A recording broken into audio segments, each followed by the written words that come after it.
I regretfully forgot my wallet again, so I asked if my friend could cover the bill. When my niece's school had an extended break, it became a routine for my single mother's sister-in-law and her daughter to stay at our house. Initially, I sympathized with her situation and believed in helping out, but over time she began taking it for granted. One day, she insisted on going to a new outlet mall nearby, and reluctantly, I agreed. However, she conveniently forgot her wallet and demanded that I pay, frustrating me. Despite this, I didn't want to disappoint my sweet niece, who often went without due to their circumstances. Reluctantly, I covered the cost, insisting my sister-in-law repay me. Unfortunately, it didn't end there. On another occasion, my sister-in-law demanded another trip to the outlet mall, and this time I was determined not to give in. My husband and I, in our 30s and married for 5 years without children, had discussed the possibility of infertility and decided to let things happen naturally. Our parents were supportive, understanding that not every couple follows the same path. Though still hopeful for children, we were planning our future without excluding the possibility of living without them. My younger brother, still single, once joked about having lots of kids for my share, seemingly unaware of our fertility discussions. Meanwhile, my husband's older sister, the sister-in-law in this story, was a single mother who regularly visited us during her daughter's school vacations. While I suggested alternatives, she insisted on staying, citing financial hardship. My niece, adorable and well-behaved, quickly became close to us, creating cherished summer memories at our house. As she entered middle school, the expenses began to mount with stationery, magazines, and fashion. Despite not wanting to interfere, my husband and I decided to give a generous middle school entrance gift. Touched by the thoughtful thank you letter, we looked forward to enjoying our separate vacations due to his work commitments. However, after Marine Day, my sister-in-law and niece unexpectedly arrived, announcing their month-long stay, reminiscent of previous years. I reminded her of our agreement to end these extended stays, but she brushed it off, saying, "I'll just stay in the room." Entering the room confidently, my sister-in-law remarked, "I've used every year," while my niece hesitated. Urged by her mother, my niece hurriedly brought their luggage, apologizing to me before casually settling in. My sister-in-law suggested a visit to a new nearby outlet mall, controlling the air conditioner and changing settings as she made herself comfortable, expressing delight and not worrying about saving electricity while sipping on a chilled beer my husband had prepared. Frustrated, I called my husband, who couldn't leave work due to their unexpected visit. He asked me to handle his sister for the time being, promising to talk to her when he got home, even if it meant working late. Troubled by her unexpected stay, I couldn't ask him to leave work early. Reluctantly, I decided it was better to take my sister-in-law and niece to the outlet mall than to have them linger around the house. My niece, seemingly interested, nodded along with her mother's conversation. Despite my reservations, I couldn't bring myself to ask her to endure it, especially considering she's my husband's relative.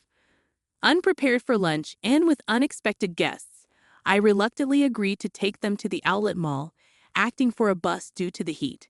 Complaining about the walk and the absence of the car, my sister-in-law begrudgingly understood the situation. As we'd arrived at the outlet mall, she started fussing about forgetting her wallet. Her explanation about mistakenly putting her credit card back in her wallet didn't make sense. While I pondered her story, my niece looked momentarily disappointed but soon smiled, saying she's happy just looking around. Feeling sorry for my niece, I suggested covering today's shopping, estimating it wouldn't exceed $400 for 3 people. However, my sister-in-law seemed most delighted, eyeing expensive items from famous brands. I ended up playing the role of her wallet, using my credit card since I didn't have enough cash, demanding repayment as soon as we got home. My sister-in-law claimed she couldn't do it right away, citing a lack of cash and a forgotten bank card. When I suggested using her credit card's cash advance, she claimed her credit cards had expired, blaming a mix-up with a new one. I pressed her for proof, incredulous that she had allowed her cards to expire 3 months ago. She explained that she had panicked and switched wallets when her old one broke, making an honest mistake. She didn't want her in-laws to know about her financial struggles, having already burdened them with the divorce. I found it challenging to be too harsh with my sister-in-law, especially since she promised to repay me. Once back at her house, during that summer, she stayed with us for about a month, while my niece eagerly helped with housework and expressed interest in cooking. My sister-in-law assumed a more demanding mother-in-law-like role, questioning the delay in lunch and criticizing our approach to saving electricity. My sister-in-law never contributed to housework and complained twice as much as anyone else. With her and my niece's presence, daily chores expanded to doing laundry for 4 people. When I mentioned the no air conditioning rule, complaints tripled. Frustrated, I asked my sister-in-law for help in hanging the laundry, but she dismissed it, insisting that being in the sun affected her skin and demanding an expensive sunscreen brand. After a month of enduring this, my sister-in-law finally left with my niece. However, when I asked her to repay the money she owed, she refused, claiming she couldn't do it before payday. Persistent in my demands, I eventually sent a certified letter as proof. When my niece discovered her mother hadn't repaid the money, she revealed that her mother had been receiving financial support from her ex-in-laws since the divorce. My niece promised to take responsibility and repay me from the financial support her mother received. She also expressed concern about her mother's increasingly sloppy lifestyle, embarrassing her. This situation fueled my anger towards my carefree sister-in-law, with my niece approaching high school and college expenses looming. I felt compelled to teach my sister-in-law a lesson. Taking advantage of the school break, my sister-in-law and niece stayed with us again. Immediately upon arrival, my sister-in-law demanded a trip to the outlet mall, claiming she needed winter clothes. Sensing a potential repeat of her carelessness, I had already contacted some allies. After about 2 hours of shopping, my sister-in-law called admitting she forgot her wallet and requested I cover the cost. Half of me thought it was typical, while the other half was exasperated. Claiming that my niece wasn't feeling well and we had already gone home, I declined to cover her expenses, infuriated by her carelessness regarding her daughter.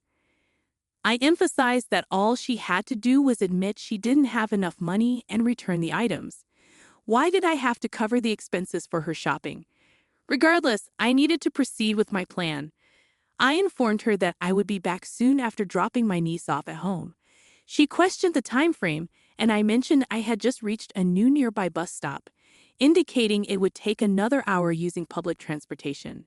Surprisingly, she accepted this without demanding a taxi, making me suspicious that she might be up to something. An hour later, I arrived at the designated store with my collaborators. My sister-in-law was there, arms full of clothes and bags, instructing the staff to add more items. It seemed she planned to shop even more while awaiting my return. When I greeted her with an apology for the delay, she was surprised to see familiar faces beside me. Alongside me stood my husband, who was supposed to be at work, and then my father-in-law appeared, changing my sister-in-law's expression from surprise to confusion. She stammered, questioning why my husband was there. In truth, I had informed him about her failure to repay the money, and he was aware of everything that had transpired. He had agreed with my plan and was actually at home on a day off, hiding in the bedroom when my sister-in-law arrived. I had followed our plan and told her he was at work, and she believed me without checking. After hearing the story from my niece, my husband agreed that we should inform his parents. We reported everything, including her extended stay and refusal to repay the money. When I explained our plan for the day to my in-laws, they were furious, saying it was outrageous. After separating from my sister-in-law at the mall, I immediately contacted them. My husband had driven ahead and waited for us. My niece and I left my sister-in-law and went to the parking lot, where my husband was waiting to drive us to a hotel to meet my in-laws. They had planned to go on a short trip to a rural area, but they prioritized our situation over their trip and waited at the hotel. I felt bad that their plans were ruined, but they insisted on dealing with my sister-in-law's antics first. As planned, we left my niece with my mother-in-law at the hotel and returned to the outlet mall. When we confronted her, my sister-in-law furiously accused me of being cheeky for someone who was just a wallet to her. However, my husband and father-in-law took away all the clothes and bags she was holding. My husband retorted, "What are you doing? Don't return my clothes. They're not yours if you're not paying for them." My sister-in-law hesitated for a moment as my father-in-law returned the items to the store staff. My husband then dragged her out, and as he pulled her arm, she screamed, "It hurts. Let me go. Someone help, he's attacking me." Realizing she couldn't overpower him, she started accusing my husband of being a villain. My father-in-law, who had returned from explaining to the store, pulled out something from his jacket pocket. He was, in fact, a police officer. "I just happened to witness the incident," he explained, and everyone around us stopped listening to my sister-in-law's complaints. They pushed her into my husband's car parked in the lot. After reporting her actions to my in-laws, my father-in-law immediately checked her bank account. My niece knew where the passbook was, so they checked at my sister-in-law's house while she was away. The in-laws had been providing her with a monthly stipend, believing her claim of wanting to save the divorce settlement money for my niece's future. However, the entire amount was withdrawn on the day it was deposited, leaving a zero balance. The account in my niece's name, supposed to contain the divorce settlement, was almost empty because my sister-in-law didn't receive alimony due to her fault in the divorce.